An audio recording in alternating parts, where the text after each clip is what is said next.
You have to get out into the public and really listen to their stories, hear where they come from. And then you can get an idea to collaborate with resources to create something that benefits the entire community. This is Who's This For, a communicators podcast. Each week I talk with writers, musicians, media makers, and more to get a glimpse at how they craft messages that connect. And now, here's the show. Hello and welcome to Who's This For?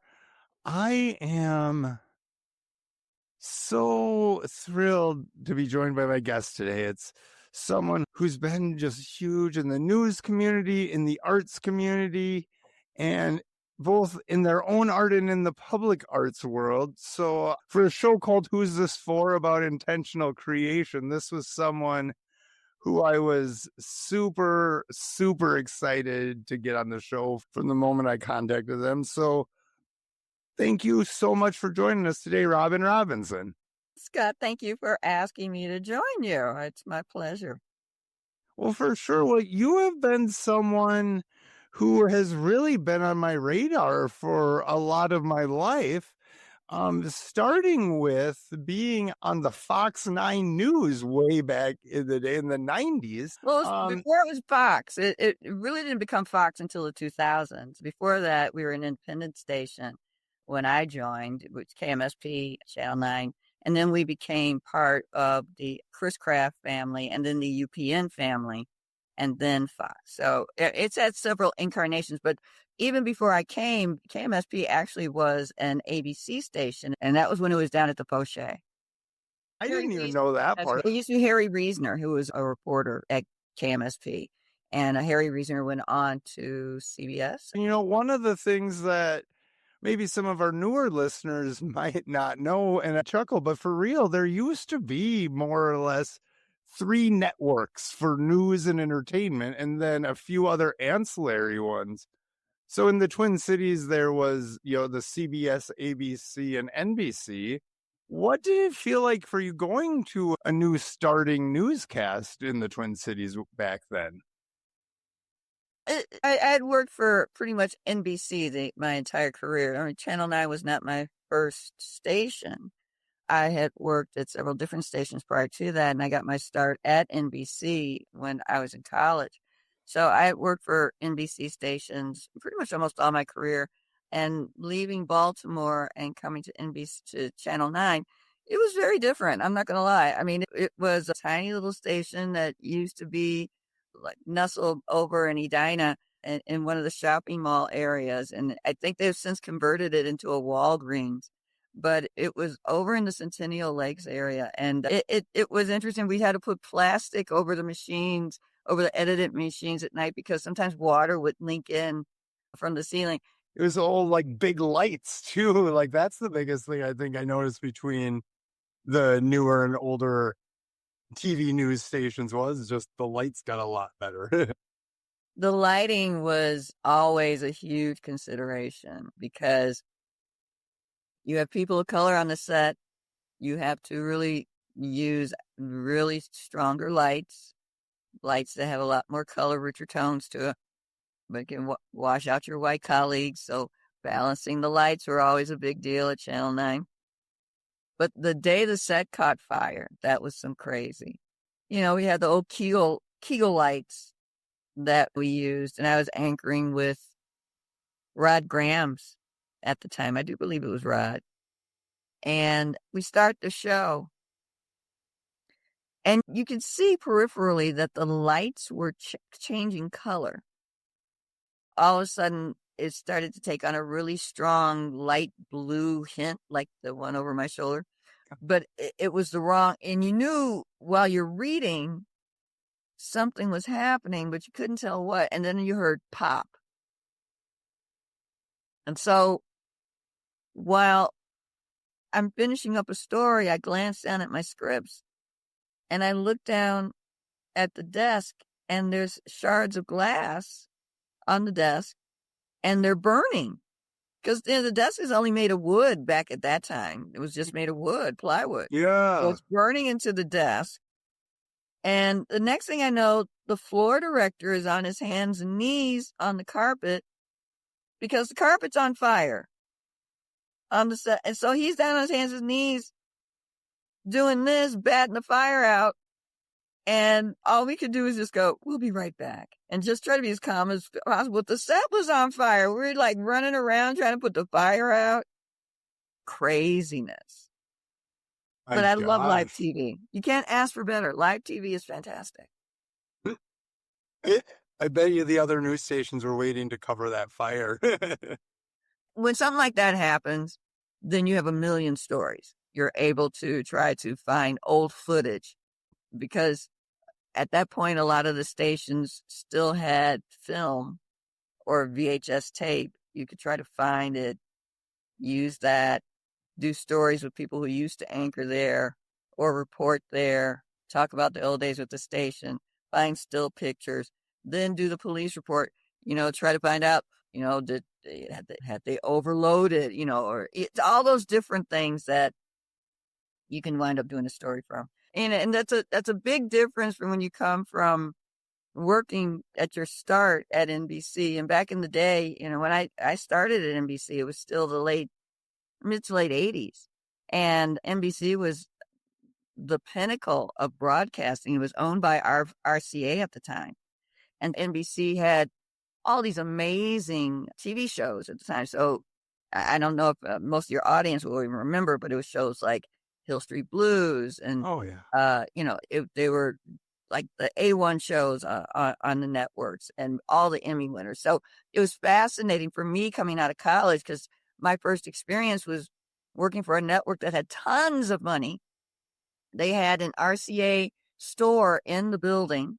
You never had to spend money. You just put it on credit. So if you wanted VCR, you wanted a stereo, you wanted a reel-to-reel, you just go in and sign for it. They had parties with champagne and, chefs would come in and carve roast beef. And these parties would start at like 10 o'clock in the morning. So everybody was drunk by about 2 o'clock in the afternoon. I mean, these were magnificent times for the network. It was actually the golden time of broadcasting. Jane Pauley had just left Chicago to go work at NBC for the Today Show with Floyd Calvert. I remember seeing Shelley Long in the hallways when she had her own little talk show before she went on to Cheers. I mean, it was a real fascinating time to be in broadcasting. I mean, I got to work with the finance department because that was my first in the door, to try to get into broadcasting. And so I worked in finance and administration for NBC in Chicago, coming straight out of college. And it was fascinating because at the time it was 1984. And so all the big political races were coming up. And I'm maybe 18, 19 years old. And my boss put me in charge of a lot of the responsibilities of caring for the network talent. So I got to arrange the office suites for Tom Brokaw. I got to put together the flight arrangements and hotel arrangements for Bryant Gumbel and Connie Chung and Roger Mudd. And it was a fascinating time. I got to meet the president of NBC at the time, Larry Grossman, who, because I was full of piss and vinegar, took me under his wing and would write me letters and watch my career. And, over time we had our own celebrities in the Chicago newsroom. Paul Major's brother Oh, was yeah. the main anchorman in Chicago. It was interesting to see the Majors brothers, in both different cities. At the time, Max Robinson was no longer with ABC News and came to work at NBC Chicago. And so he would sit in his office and tell me amazing stories. Max Robinson was the first Black network anchorman.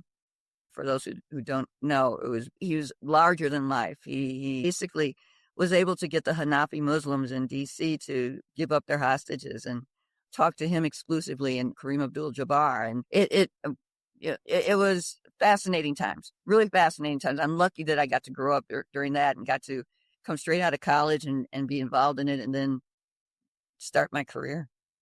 So you had such a formative start to the career. What did you bring to the Twin Cities from that early, really prominent career? Well, I worked in several markets before I got to the Twin Cities. I had worked in South Bend, Indiana, then Norfolk, Virginia. I covered military affairs in Norfolk, Virginia.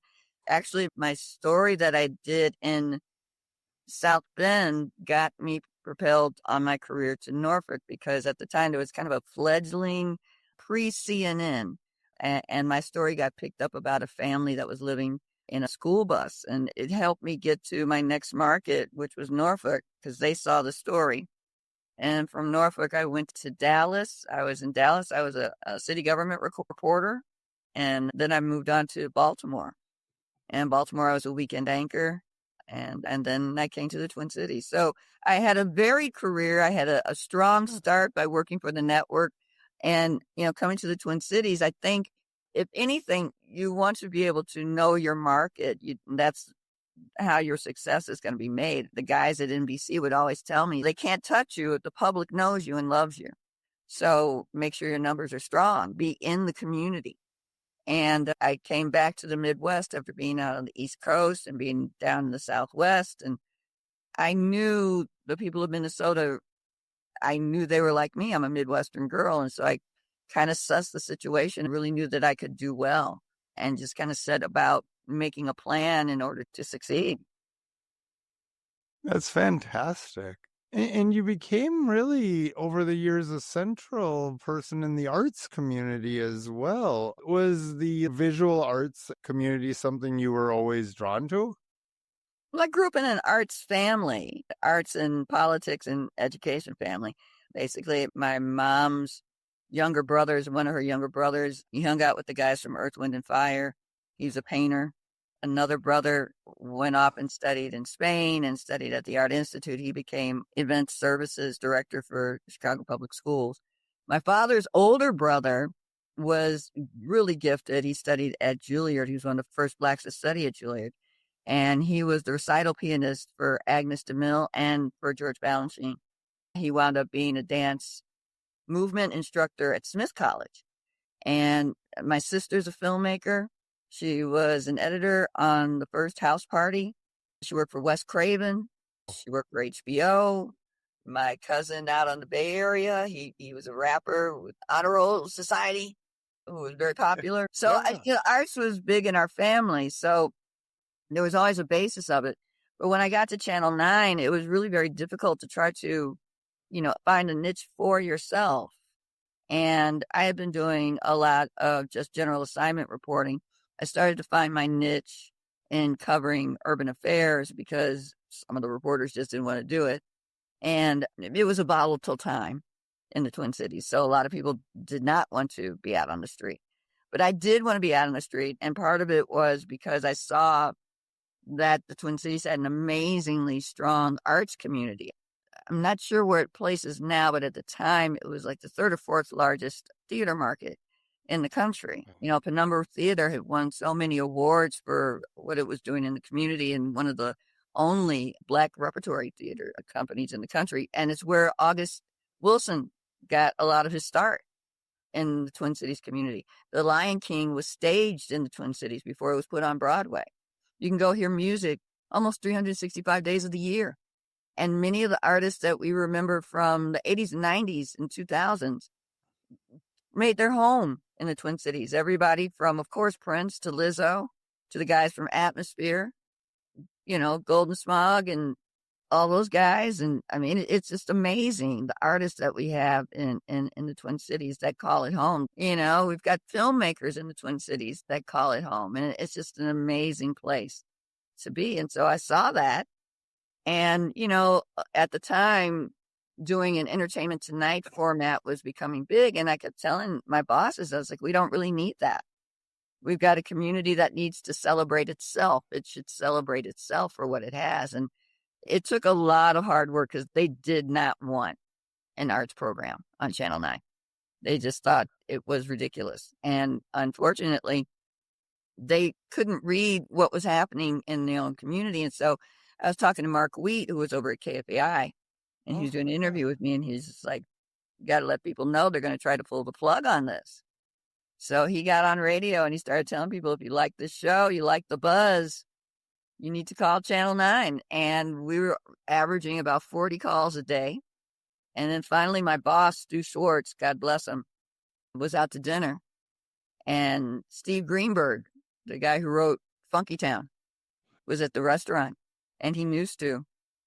And he walked over to a table and he looked us through and he pointed in his face. He goes, "If you cancel the buzz, you're a fucking idiot," and walked away. And that's what kept it on the air, the public and the response from the music and arts community was just absolutely amazing. We just told you this was what's happening. We tried to bring you the artists if we could, and then tell you where it was happening at. And so many artists did appreciate that. When we finally got an interview with Prince, we were interviewing him, and Larry Graham was with him and on tour. And Larry came into the room, and Prince wanted him to do an interview alongside him. And Larry was like, "Well, what is this? What are we doing the interview for?" And it blew my mind that Prince turned to him and he goes, "This is the buzz, and they don't do anything except tell you about it. They don't criticize it." And I was just like, oh my God, actually watches the buzz and he knows what I'm doing. So because of the positive response from Prince, it garnered a positive response from Jimmy Jam and Terry Lewis. It made the theater community set up. It made First Avenue set up. So oftentimes we were able to arrange deals with the different organizations that when the artists came to town, they talked to us first before they hit the stage. And it made for a very, very positive relationship. And I think it helped to build the reputation of the arts community. We would get calls from the BBC and Variety, LA Times, Chicago Tribune, because of our connections and the interviews we were able to get and able to tell break news in the arts that's happening before everybody else could do it. We went from having like a minute to tell people about what was happening in the arts world to about 6 minutes, which was more than weather and sports. So I'm very proud of the work that I did in the arts community for broadcasting, because I think it set a standard. For sure. I heavily applaud it. I mean, I think, again, like, I mean, I didn't live that far out of the cities, but just growing up in the like exurbs or whatever, that was part of like me learning like, oh, there's more to this big world than just like what's going on here in Amory right now. There is art happening in the cities, and there's people that think about things in similar ways to me. So I think building that accessibility to the general public was just so awesome at that time. It was exciting. I think it was an exciting time for the arts in the Twin Cities, the mid 90s. Everything was so fertile. I think there were a lot of artists that had gone out and now were coming back home. The Chan Paulings of the world, the guys I think that they're about to retire. The Suicide Commandos. There's all these different bands, the Replacements, and all these guys had gone out, and now they're coming back home and making music and cross-pollinating and making new music. A lot of the guys who played with Prince came back home, and all of a sudden there's Greasy Meal. And that was huge at the time too. On Sundays at the Caboose, that place was packed. You couldn't get people out of there. What happened was a lot of artists would come to town, and those guys who had been out on the road would go and see those guys that they had played with and get them to come to the clubs, get them to come out, and started new forms of jams and music. There was a great session called Freeloaded that happened with some of the guys. Jimmy Everest had a band called the Sensational Joint Chiefs, and a lot of the guys had played with other guys. And so you'd have these late night underground jam sessions where the guys would get together and they'd play, and you could come and drink and dance in front of the band. And so his attorney was in town from New York, and they're like, "Yeah, we're going to go over to South Beach tonight." And I was like, "South Beach is so dry, so dead." Yeah. "What do you mean?" I was like, "No one goes to South Beach. If they're into the music scene, you don't go there." And he's like, "Oh, where do you go?" And it warmed my heart to see the limo pull up in front of the club. And all of a sudden, this little guy jumps out, comes and sits in the back of the booth, digs it. Then he jumps up, runs up to the front of the stage. "Can I jam with you guys?" The club goes nuts. Prince is jamming he stayed for about 30 minutes and then he left. But, back in the 90s, the music was so fertile. There was so many amazing folks like Doc over in St. Paul who started working with Estero.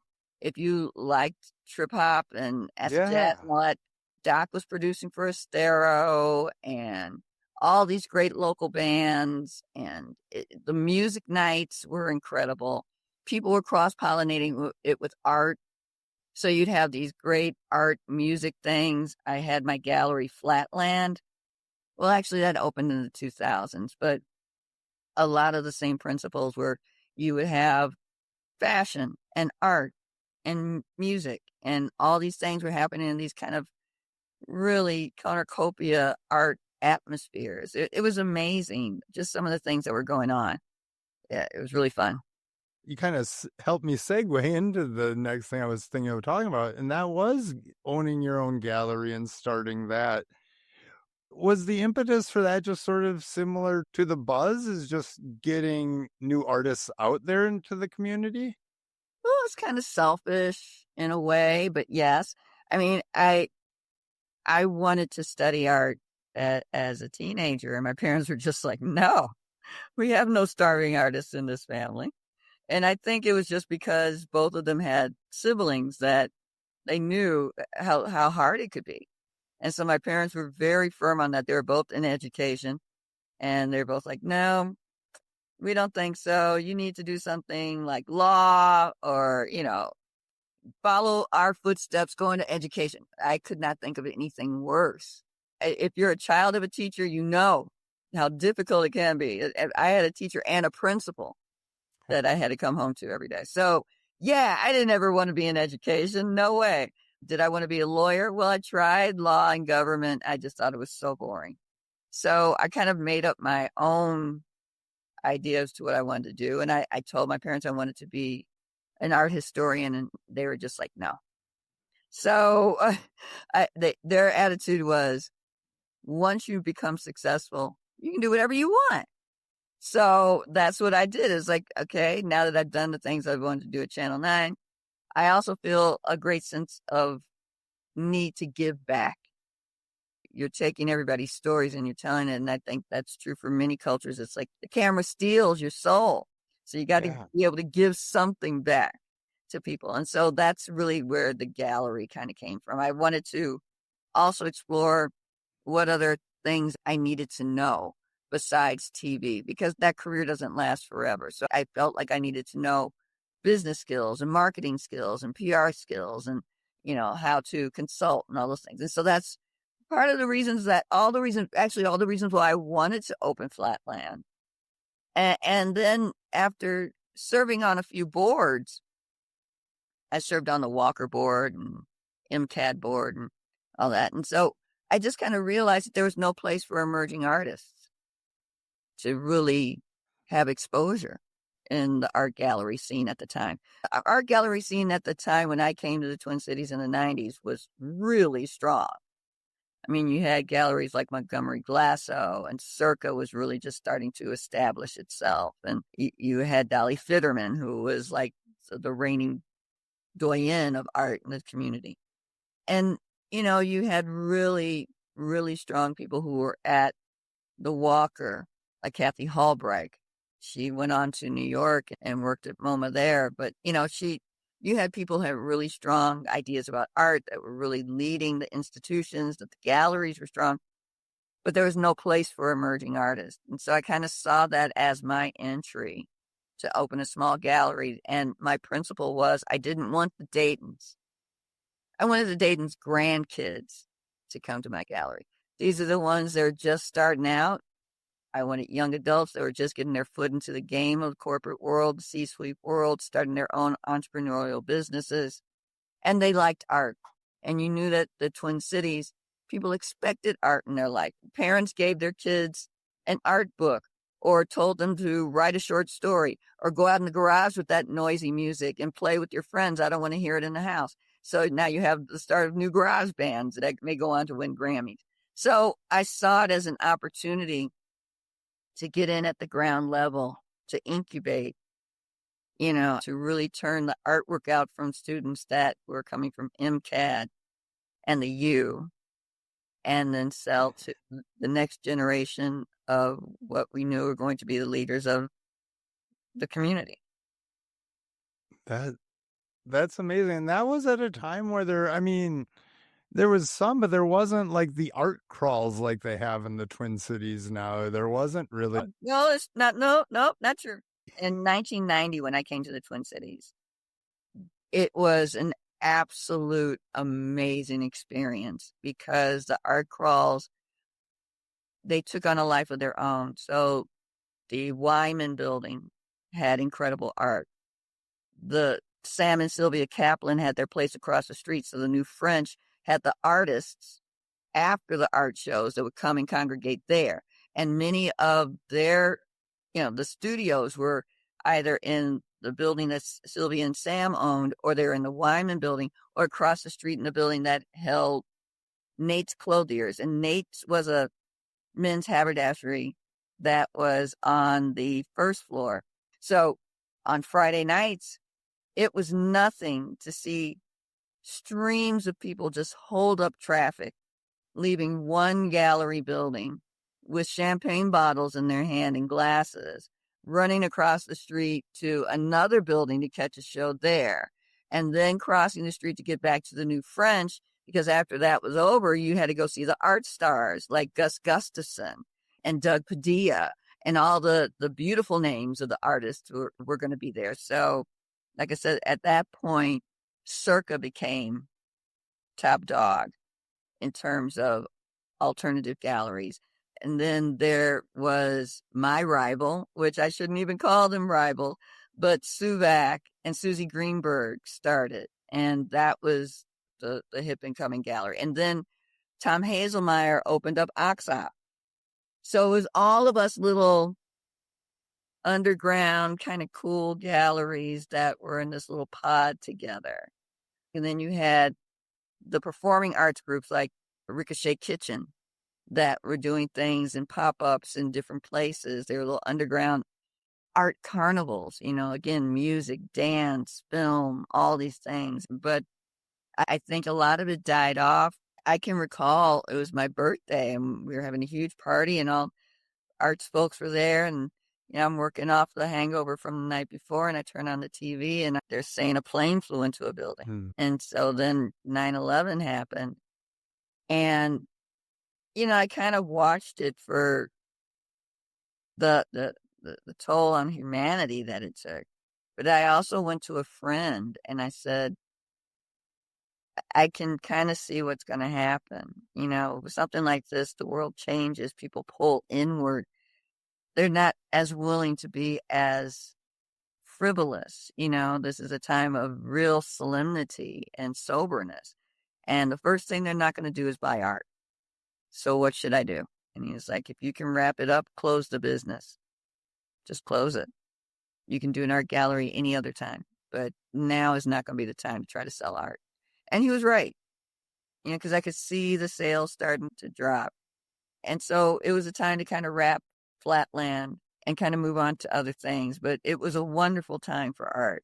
It's just that the 2000s, everybody had to kind of pull back financially and really reinterpret how they were looking at things. I think even you could see coming down the road, the motto by the nonprofits in the Twin Cities and the mayor used to be art for art's sake.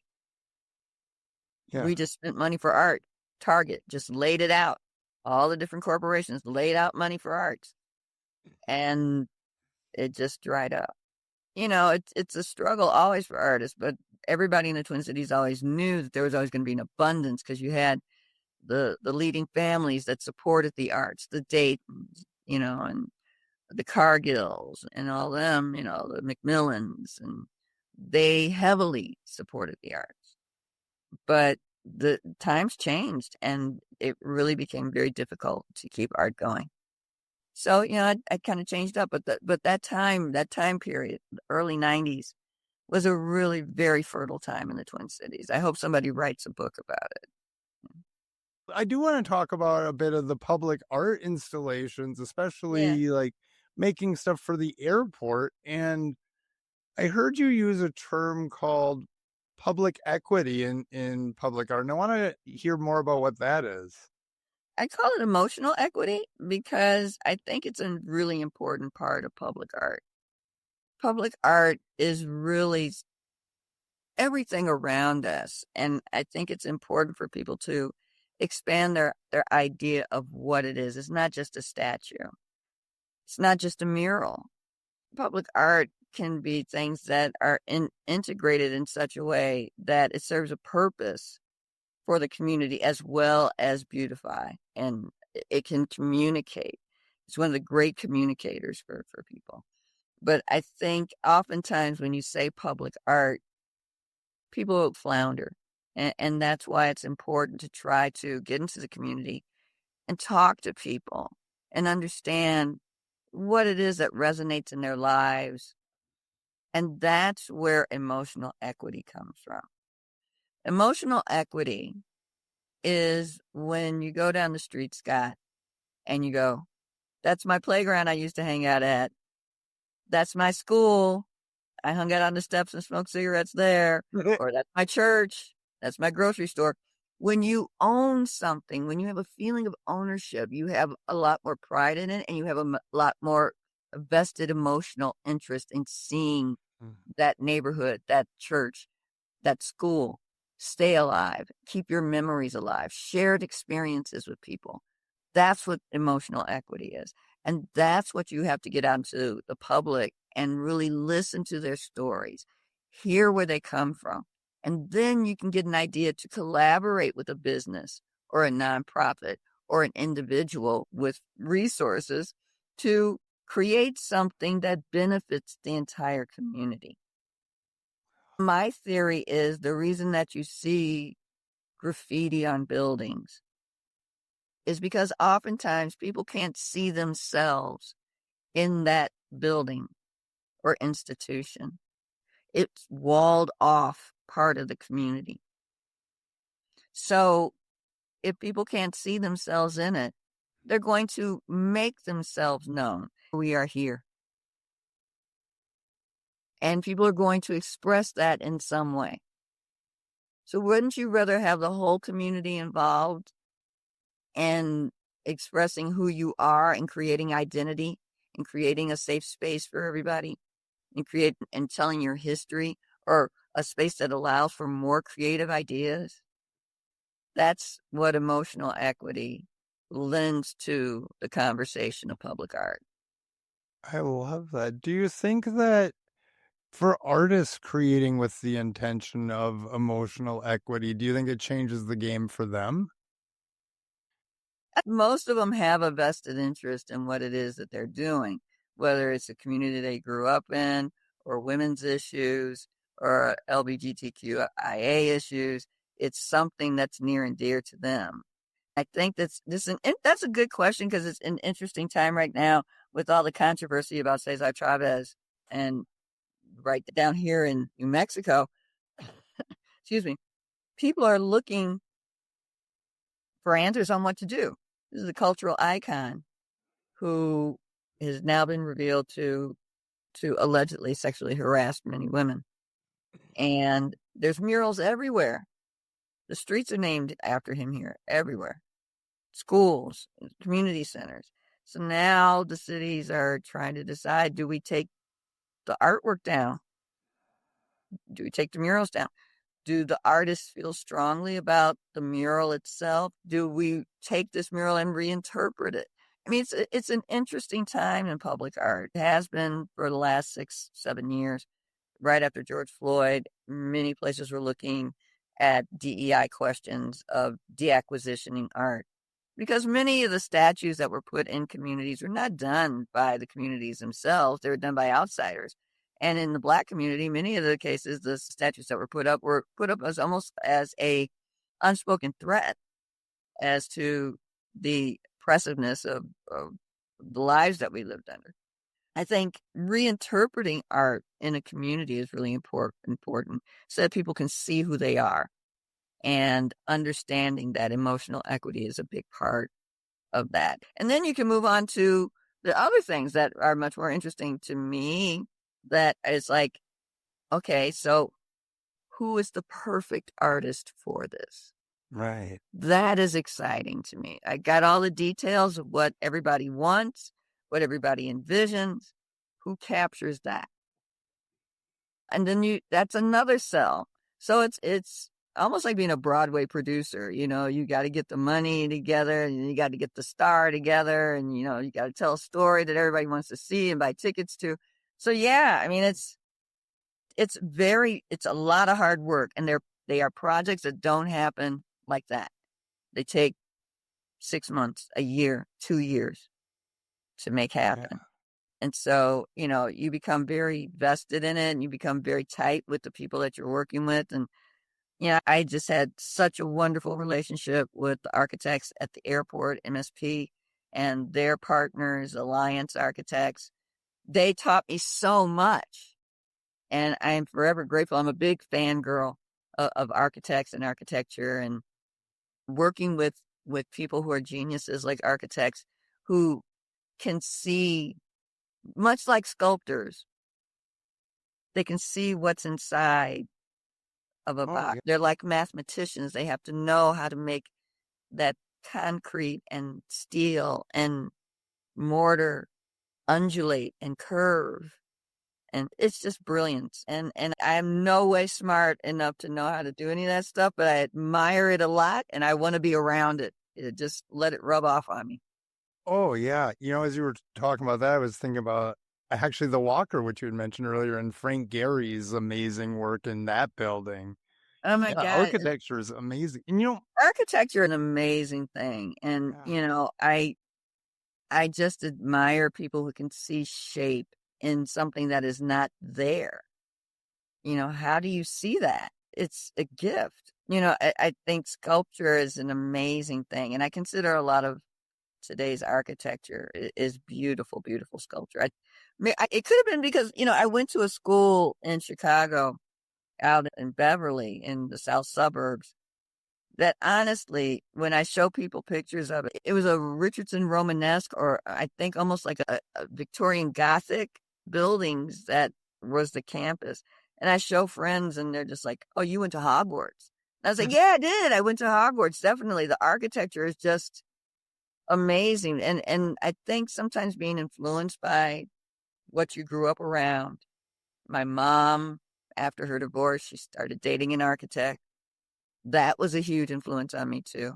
But even both my parents, I grew up hearing about John Matusami. Who was John Matusami was one of the first prominent Black architects in Chicago. He designed the Ebony Jet building on Michigan Avenue, which is now a historic landmark. But just brilliance in your own community, and your parents have access to this person, who is absolutely brilliant. yeah, So I think having all these different influences as a child kind of somehow rubbed off on me, and then influenced me in the future. And then when the opportunities arose to be able to delve into it, I think it made it even more exciting for me to know that I had these opportunities and picked up on a lot of it. I think part of it too is working around creative people at Channel 9 who are looking through a viewfinder and seeing something amazing in a bigger scale, and editors that can put things together in such a way that even when you say, "I want you to edit ABC," their interpretation of ABC is more artistic than what you're putting together as a journalist sometimes. yeah. So yeah, all those things kind of rubbed off on me, I think. It's interesting because there's a thread of everything you talked about being very functional as well as being beautiful. Yeah, I'm an uptight Virgo, and Virgos need precision and order, and I think that's part of it too. Uh, I love design. I really do love design. Right now, I'm kind of going through a brutalism phase. It's not for everybody. This I know. But when you photograph brutalism, if you have the right lighting and the right angles, the right perspective, it's absolutely magnificent. And, I saw a lot of mid-century modern when I was in Arizona, just kind of hanging with friends. And I love mid-century modern. I love the whole idea of it, and I know a lot of people kind of include Frank Lloyd Wright into that, and Falling Water, and all those different places. But it's more than that. I really got into the Bauhaus movement. I spent a lot of time in Berlin right after the wall fell and right after 9/11. I started going to Berlin a lot. Why? Just because I wanted to learn more about Bauhaus, just really appreciated German Expressionism and really many different avenues of art. And I just started going and really started seeing a lot more of what Bauhaus offered in terms of brutalism. And then moving down here to the Southwest, I had no idea that Albuquerque, that the downtown area was laid out on a brutalist plan. Yeah. So you can walk the whole downtown and see these amazing buildings and then go over to the University of New Mexico where they have more amazing brutalist buildings. And I'm starting to connect with other people down here who really have the same affinity and appreciation. So the photography has really started to pick up, and I'm really hoping to start doing more. I'm working on a show that may happen in 2027 in the Twin Cities on Twin Cities architecture. So I'm really excited about that. Slow Ooh. architecture, which is really the stately architecture that we see in downtown, like the Lumber Exchange building and the Coles Performing Arts building. Those are really, really well preserved, beautiful buildings that really show the romanticism of the time of the late 19th century. And our barons, our lumber barons, our flower barons, the Pillsburys, the James J. Hills, the stature and the grandiose personas that they wanted to give. They spent a lot of time on the East Coast and they brought the East Coast back with them. Summit Hill, yeah, definitely. A lot of the buildings downtown. And what's sad is that for a period there, they destroyed a lot of the beautiful buildings that were in downtown Minneapolis and the Northeast. It's only thankfully because of programs that are in the Twin Cities that preserve some of these buildings that we're able to keep the Mill City lofts and put artists in there where they need to be and have good living, not in poverty. It's like the Twin Cities in some ways. There's people who are like, oh, I've never crossed the river to even go to St. Paul. St. Paul's a little bit too small for them, or, St. Paul people don't necessarily like the Twin Cities because it's more business and a lot more aggressive. I used to make fun of Chris Coleman and R.T. Ryback all the time because I'd say to Chris, it's like having R.T. across the river is like having an obnoxious big brother that's always going to come and interrupt your party. And because RT would show up at St. Paul events, and I'm like, I'd stop and go, what are you doing here? This is Chris's night. Let Chris have the fun. Don't always come over and try to promote Minneapolis everywhere. RT was really good at doing that. It was very funny. But he was like having a big brother show up at your house party where you're the king of the house party. Now your big brother just came home from college and he ruins everything by being there. Yeah, it's just very funny. Very sibling rivalry. But Santa Fe is very much a tourist city. They know where their bread and butter lies. It's with the Southwestern aesthetic. It's with Georgia O'Keeffe. It's with native art. It's with cowboys on horseback and bronze. It is a certain aesthetic.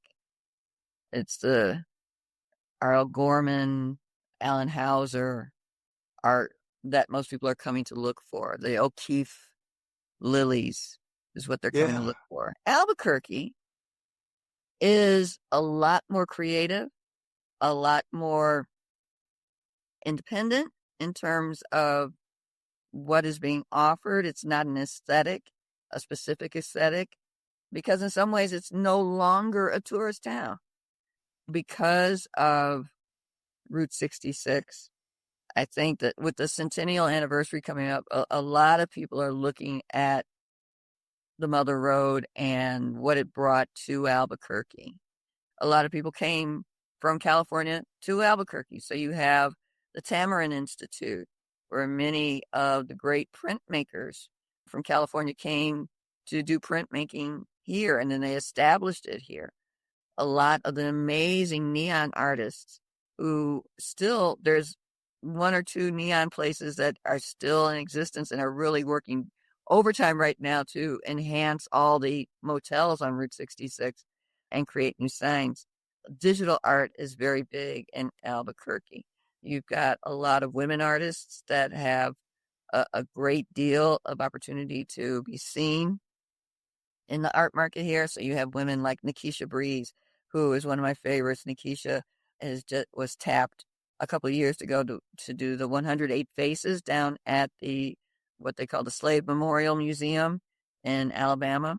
An exceptional artist. She shows around the world. And then Jody Herrera, who is from Taos, who does a lot of murals in the Albuquerque region that really exemplify women like Doris Huerta, who was part of the farm labor movement.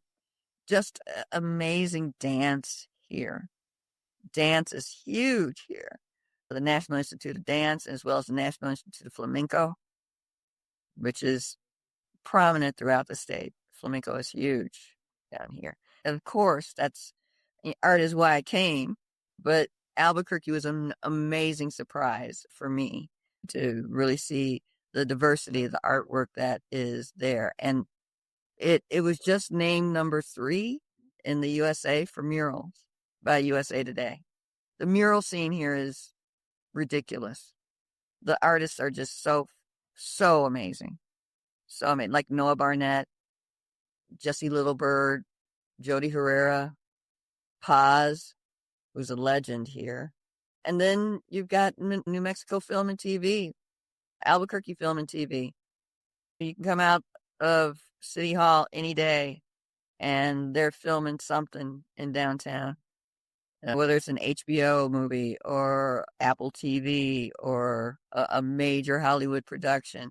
Breaking Bad did a lot for the film industry in Albuquerque, an awful lot. And those guys love it here. Vince Gilligan is here all the time. The guys who played the main character, Walter White and Jesse, they bought homes here. So they're here a lot. It's just a remarkable climate to be in. Netflix. Oh, yeah, Netflix just bought the whole west side of the city. Oh, wow. And so they've created production studios out there. Yeah. That's owned by Ron Hubbard. And the Hubbards have production studios in Albuquerque. Oh. Yeah. They've been here for years, for at least 15 years. And they also own a TV station down here, KOB, Channel 4. Say again? Is that the same Hubbards that do the news? Yes, it's the Hubbards that own KSTP and radio station. Yeah. Same Hubbards. Yeah, they have film production studios here. Right out by near the airport. Now I know I need to do an arts trip to Albuquerque. This is awesome. Most definitely. It's an amazing art scene. Like I said, and it's fun to see Minnesotans here, whether they're up here at the Lindsay Theater. I've seen Parna Ramaswamy and her dance group at the Lindsay here in town. And then I can go down to Albuquerque and catch Slug and Atmosphere, which is really cool. So yeah, I mean, it's nice. It's not really kind of like I've left the Twin Cities because I'm still there, but the Twin Cities pops up down here too. And there's a lot of folks who spend their time down here. Lee Lynch, Carmichael Lynch has a home here too. And a lot of Delta pilots make a second home here as well. So it's really interesting to see the folks who are here, the folks who come down seasonally. They start coming down in May and they leave just before Christmas. And so I get to visit with a lot of Minnesotans and folks that have been in the art scene, still in the art scene. Yeah, it's very cool. I've been telling people about New Mexico for years and they just didn't listen to me. Now people are just like, oh, can I come down to Santa Fe and visit? This is my second interview where New Mexico's came up really awesomely. So it's a very cool place. That is a sign. It's a sign. You need to come. Make the pilgrimage. Well, thank you so much for this chat. Is there anything I'm missing in this interview or anything you'd want to get out there to that person that's been listening to this? Oh, well, you know, I love the Twin Cities. I came to the Twin Cities on a Greyhound bus with no job. I tell people that all the time because it's true. And, you know, the Twin Cities adopted me and welcomed me and allowed me to grow up on the air, make mistakes, do new things and experiment. And I'm forever thankful. And I'll never, ever go away completely. I just couldn't do snow anymore. It's just too much. And I got tired of snow in April and I needed to have some sunshine. But I love the Twin Cities very much, and it is a second home for me. I'm very proud to be from Chicago, but Minneapolis was my home. And I'm just always thankful that people remember and want to take the time and talk to me like you. And just know I'm not going anywhere. I'm always Yeah. around. You'll probably see me in Uptown hanging out with friends at Barbette or in Northeast at Northeast Social, or I'm around. Oh, yeah. Here's my tip, and you probably know this place well, but I really like the Uptown lobby when I'm in that area. When I started going to Uptown, Williams Pub was still open. Oh, All these legendary places, Uptown Bar and Grill. It was really fantastic and fun. God bless it. It needs help right now. It needs people to continue to boys. go there. People still need to support Uptown. Don't abandon it. Really give it the love that it needs. Suvac is in Lynn Lake. Please go there. Visit. There are new galleries all popping up all over the South Side. Support art. Support artists. They're what kept the Twin Cities alive after George Floyd and COVID. If it wasn't for artists, seriously, the Twin Cities would be in trouble. And the art community has learned to reinvent itself so that no longer do they just entertain the players at the table. The arts community is at the table and deserves the respect that it should get. It makes over $4.1 billion annually for the cities, for Minneapolis. And it's a powerhouse. And people in Minneapolis really don't know the power that they have. But it's time to realize, I think, with everything that has happened with Renee Good and Alex Preddy, the arts community has been behind the scene making 3D whistles and posters and getting out there and doing the legwork in the community and buying groceries for their neighbors and using grant money to support each other. It's going to get tight, but you can always count on the arts community to be there and to lead the way in new ideas and new ways to evolve and thrive. So keep up the fight. No, most people don't know that the Twin Cities was the first radical new party in the United States. The DFL party started by a Black woman, Nellie Stone Johnson, who lived in the Twin Cities and worked with Hubert Humphrey, who went to the 1948 Democratic Convention and made a powerful fight against segregation and racism. DFL party is one of the most powerful parties in the country. Never forget, it's an activist state. Just because it's got art behind it doesn't mean it's soft. Right. Not soft by any means. I really love what you said about Uptown. That's sweet. I used to hang out at Helio's at 2:30 in the morning because I wanted to hang out with the artists, You could see, sometimes Prince would stroll in, hang out. Getting to see so many amazing acts there and seeing things like in a band like Arc Welder on Way Too Small the stage for industrial metal stuff. I loved Arc Welder. They were great. We had them on Channel 9. We had so many of the bands, the Honey Dogs and all those guys. And it was a great time for music. The Uptown Bar, that was a place for characters too. Man, those guys were pretty funny, the regulars. Oh, yeah. This is an image that is always in my mind of regulars is this guy Scott Seekins being everywhere. Scott. Yeah, I love Scott. He's legendary, too. Man. Absolute legend. This is a quick aside. He has, for the longest time, his cell phone number was just like one different than mine. I don't know how that happened. But I get calls for him. Oh, that's so fantastic. No, it's not anymore. Oh, man, that's fantastic. I have a 715 number now, but yeah, my old 612 number was one different than his, and I got his calls every once in a while. I love it. That's hysterical. That's absolutely hysterical. Oh, well, thank you so much for this chat. When I get to the Twin Cities, I'll get you a drink. We'll get a drink. I would really like that. Great. Well, thank you so much again. You're welcome. We'll talk soon.